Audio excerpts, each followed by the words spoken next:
Hello everyone, welcome back to the Undercut podcast. It's a little bit of a slow week, but we've got some news to talk about F1 wise. Yeah. I mean, Jack, let's just get straight into it, shall we? I mean, the new front wing that Mercedes have introduced, Red Bull are bitching about it. What? Yeah. I mean, just give them a break, man. Give them a break. Like, they've done something. They're actually back, and now Red Bull are bitching all about it, as they always do. As soon as teams start getting near, Red Bull start bitching. Yeah, but to be fair, Mercedes were bitching about Red Bull all, as soon as they were getting close. So it's just in teams' nature, really, isn't it, to bitch about each other. But yeah, Mercedes' new front wing seems to be working. Red Bull obviously have seen that it works around Canada and now obviously want to investigate it because, I mean, with Adrian Newey leaving and with a bunch of things happening at that team, you sort of see maybe Mercedes might become a bit of a threat like Ferrari and McLaren are. So yeah, I guess so. I get it. I do get it. I mean, Red Bull haven't as such lodged a complaint. They've more said FIA, just keep an eye on it. Yeah, just I'm watching you. I'm watching that front wing. Yeah, it's one of them which, to be fair, maybe it's something that we look at in Spain and see if it is actually flexing. Yeah. Well, we know there's a certain flex rate that it has, right? And they can't go over a certain threshold. If it's too flexy, it's illegal. So I doubt it's illegal. I mean, I reckon I reckon it's bordering the limits, but it's not. I don't think it's be illegal. They'd be stupid to make it illegal. I mean, that's cost cap money down the drain. So yeah, exactly. You don't want to do that. I mean, hopefully, this is just something that just blows over for Mercedes wise because they actually look like they're kind of back in the fight for podiums now. Yeah, which is always good to know, and I guess that leads us nicely on to another topic that happened this week as well, which was the Mercedes are confident that they figured out the car. Yes, I mean for a long time. Well, Toto Wolff has come out now and said the car's making sense. These ground effect cars are starting to make sense for them. Yeah, which after nearly 2.5 years, I would hope so. He's a bit too late, really. But... It's a little bit too late for Mercedes, but at least it's now starting to make sense. They know what they're doing. They know how it works. They know how the car works. And hopefully we can start seeing a bit more of a upward trajectory and a bit more reliability in terms of positions for Mercedes instead of just dropping out in Q2 on random times. I forget where I heard it, but I heard someone say that it's like... The reason Mercedes aren't successful in this era is because they are, instead of progressing a philosophy forward, are always trying to fix the issues that they have. And when you try and fix the issues that you have, you're not making progress. So now that they know, we can start to see issues. Exactly. We can now start seeing some progress. Yeah. Potentially. And isn't it, I think, Mercedes are looking at major upgrades coming in the next few races as well before Silverstone. Yes, up until Silverstone, there will be a. The Mercedes, if they do not understand it and these upgrades all work, then Mercedes could be a real threat in this second half of the season. They could be, and we saw as well. One thing I want to point out, as unlikely as it usually is, we saw what one big upgrade can do for a team like McLaren in Austria last season. Yes. One big upgrade makes a difference. It does. If it's major, if it's improving a major part of the chassis or the car, front wing, the aero, whatever it is, if it's big enough, it can close that gap. So if Mercedes have figured out their car and now they're on the fringe of podiums, one big upgrade and they're right in the fight for the wins. So oh god, definitely. So Mercedes will be my team to watch for the next few weeks, I would say. I agree. I think Mercedes are the team to watch. Likewise, I also think another team to watch is definitely, I think, Alpine.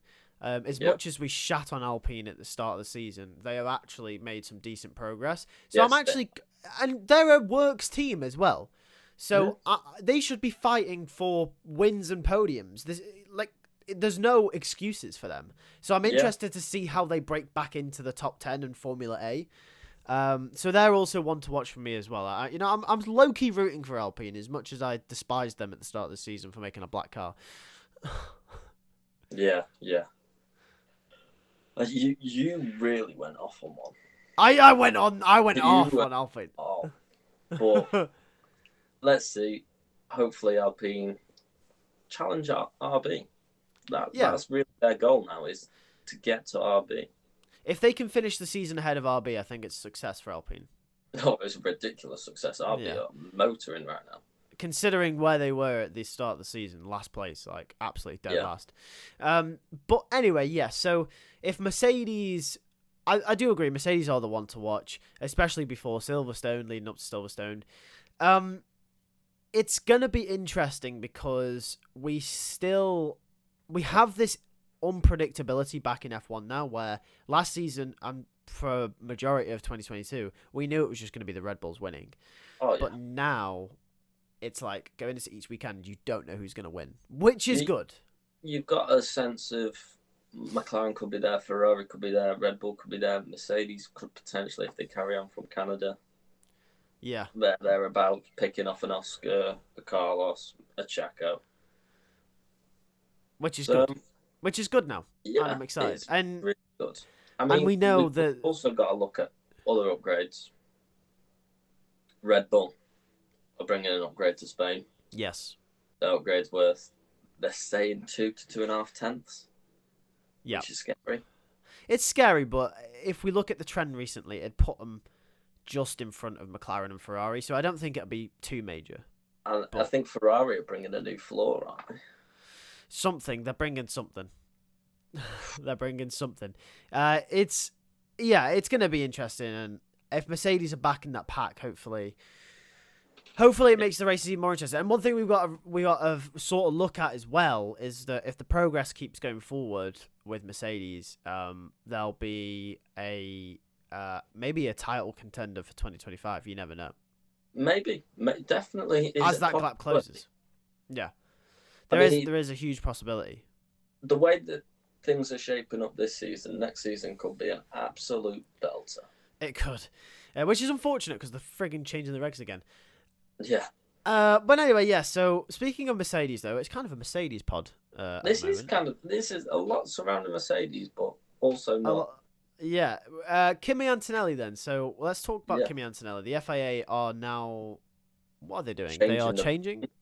Changing the rules. Changing the rules. So it used to be you could obtain a super license from the age of 18. Yes. And that was after, by the way, it wasn't always like that. The age limit was put in after Max Verstappen broke through at Toro Rosso at 17. They've now dropped it down to 17. Yes. Which, by all means now, enables Kimi Antonelli to come into Formula 1. But this was done after Mercedes put in a special request for a Formula 2 driver. Yeah. They didn't specifically name who, but we all know it's Kimi Antonelli. Yes. Now, as we know, Kimi Antonelli turns 18 later on this year. He does. So this rule or this special circumstance would not be put in if he was to come to race in F1 next season, which I think we're all 90% sure he's racing for either Mercedes or Williams next season, aren't we? We're all thereabouts. Yeah, and what I would say could potentially be a thing now is, because it's coming now, this ruling, you've got to look deep into it, and like, is Logan Sargent going to last the full season now? This is my point. If Kimi Antonelli was coming in next season, which we're 90% sure he will for Mercedes or Williams, why would they need this new rule of you need to be 17 to obtain a super license? You wouldn't, because he's going to be 18 by time next season rolls around. Exactly. So if they're implementing this rule now, and Mercedes have put in a special request for a younger than 18 driver to come to Formula 1, this tells me they're lining up Kimi Antonelli for that Williams seat for the rest of the season. And that would be very good for Mercedes, because if he can perform in that Williams, be there with Albon, it lines him up perfectly for that Mercedes in 2025.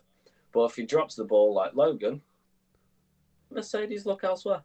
It's not a risk for Mercedes then, is it? It becomes less of a risk because they can actually judge Antonelli in Formula One then instead of Yeah. Formula Two. The only thing I will say is I think it's a little bit too early for Antonelli. I'd like to see him see the full season out. Yes. Prema in Formula 2, that they are struggling at the moment. Yes, they are. And Antonelli is getting outraced by Ollie Behrman. Yes. So it's a huge jump as well. You've got to think from Formula 2 to Mercedes-Benz. exactly, and he's just come from Formula 3. He is a talent. He's a huge talent. He's a future Formula 1 champion if he continues his trajectory. But I think you can't.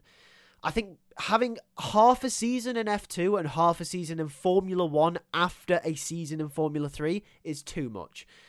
He needs to see the season out. Max just jumped, didn't he, straight from Formula 3? But the thing is, how many drivers are like Max Verstappen? Well, we don't know, but Antonelli is tipped to be the next Max Verstappen. He is, yep. He Well, is, we'll just isn't have he? to So see. it is out there. Like we would have said back in 2015. Oh no chance. No, yeah, that's true. And then now look at Max Verstappen. Yeah.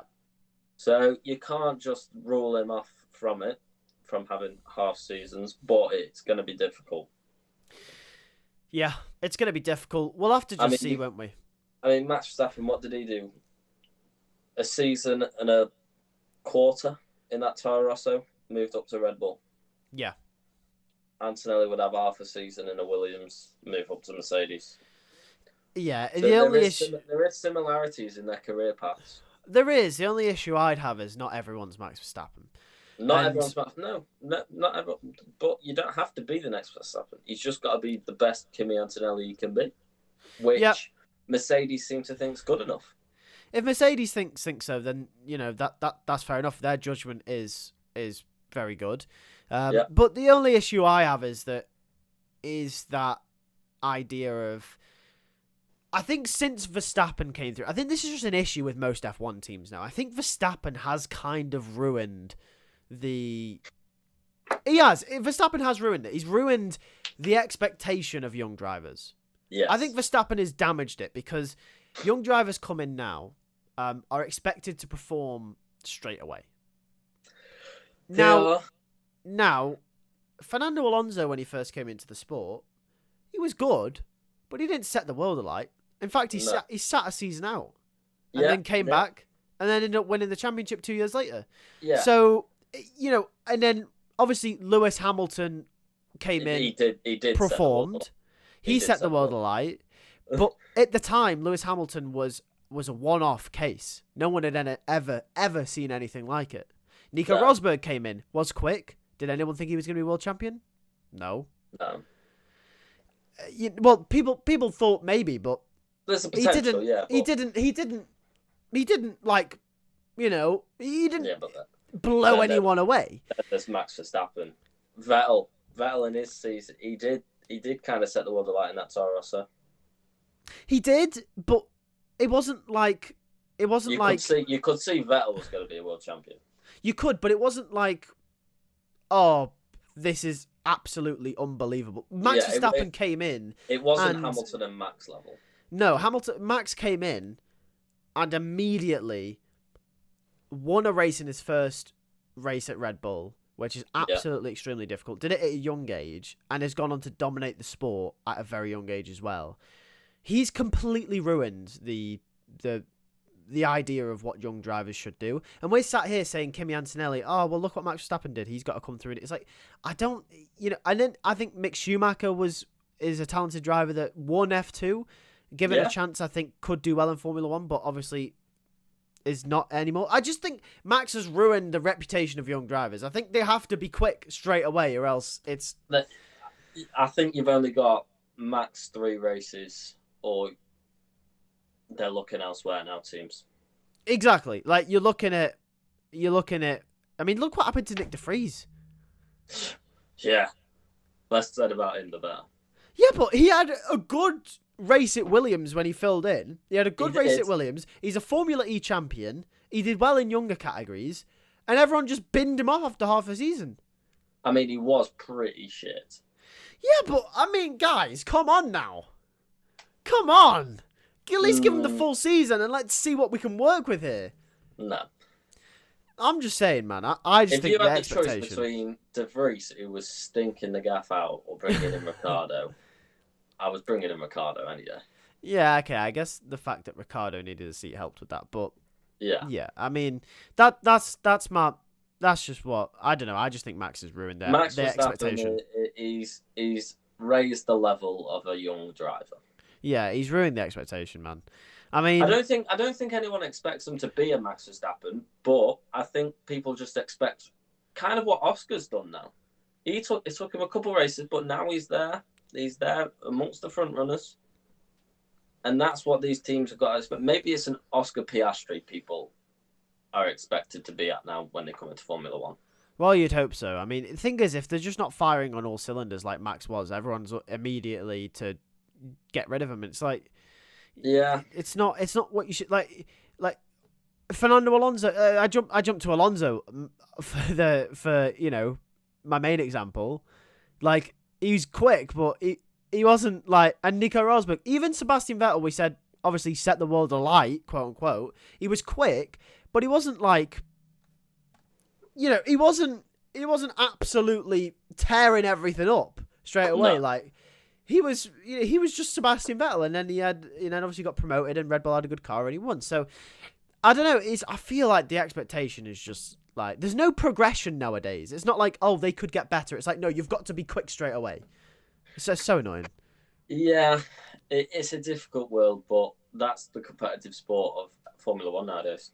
Yep, that's true. I mean, for Logan Sargent, I agree with, because he's had a season and a half now. But yeah. Bring back Latifi.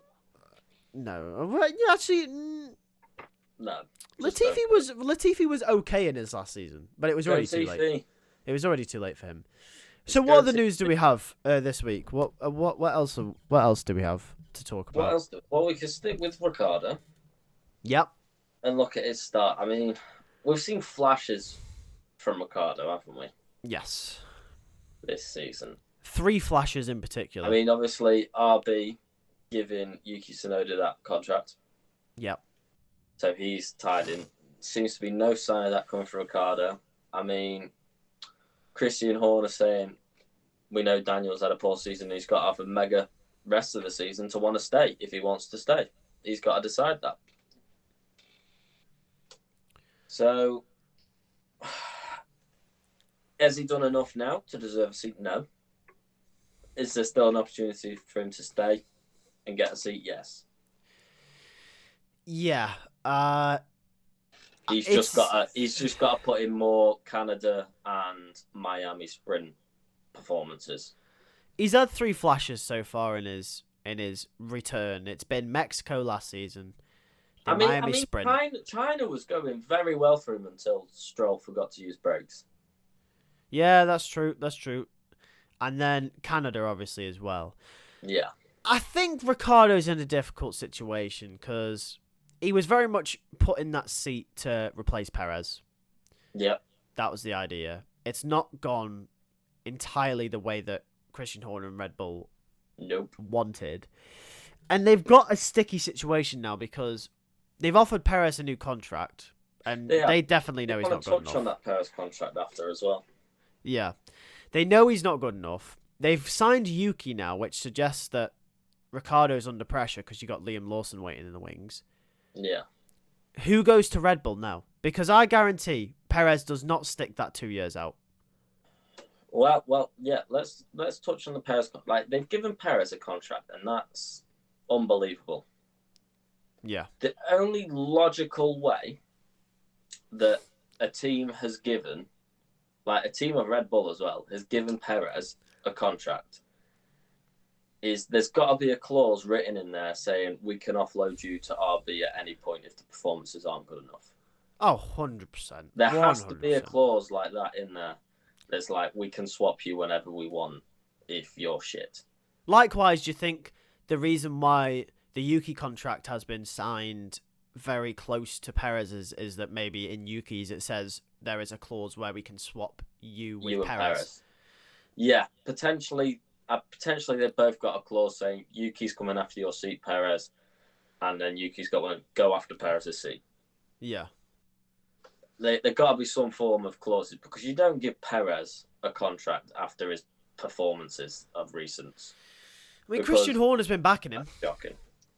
Christian Horner's deluded then. Firmly, yes. I don't know. Christian Horner is one of the best team principals we've ever seen in the sport, if not the best team principal we've ever seen in the sport. He is genuinely one of the GOATs of the sport, and he thinks Sergio Perez is good enough. No, I don't know. He's not. There's no way. He's not. There is no. I'm not having that. A man who's in a Red Bull has been outqualified by Logan Sargent in a Williams 6 times. And this is a man who's been outqualified by his own teammate 30 times straight. The fact that that's the only good thing Logan Sargent can put on his CV tells you a lot more about what you need to know about Perez than it does about Logan Sargent. It's absolutely shocking what Perez is doing at Red Bull, and I'm shocked Red Bull have given him a contract. And maybe they've given him a contract because of how bad Daniel is. Now, if Daniel had the start of the season that Yuki's had, has Perez got a contract right now? No, absolutely not. Well, this is why the contract situation at Red Bull is so interesting. Like the dynamic, it's like they've got 3 drivers that they don't want to give a second seat to. Yeah, there's got to be some sort of clause. And do you know what? Maybe they are giving Yuki that contract with that clause. Perez has got that clause, and Liam Lawson's got to come in for someone soon. Liam Lawson does Isn't it Helmut Marko's promised him a seat? Yeah. The only way he's getting a seat now is from Daniel. This is the thing, though, isn't it? Well, we know it was Horner that pushed for Daniel to be in that seat. We know it's Marko that's pushing for Lawson. We know it's Honda that backs Yuki, and they don't necessarily want to give Yuki the Red Bull seat despite how well he's performing.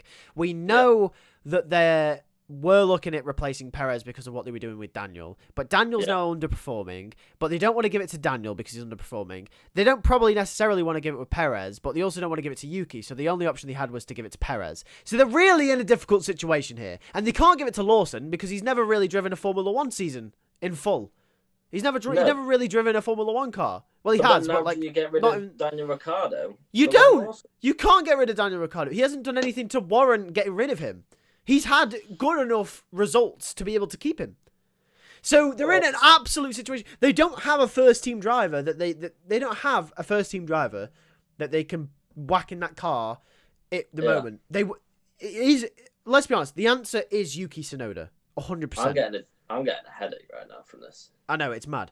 The ideal driver is Yuki Tsunoda, but they don't want to put him in there. That's the thing. Like, all of these problems could be solved. Max, Yuki, Daniel, Lawson, fuck Perez.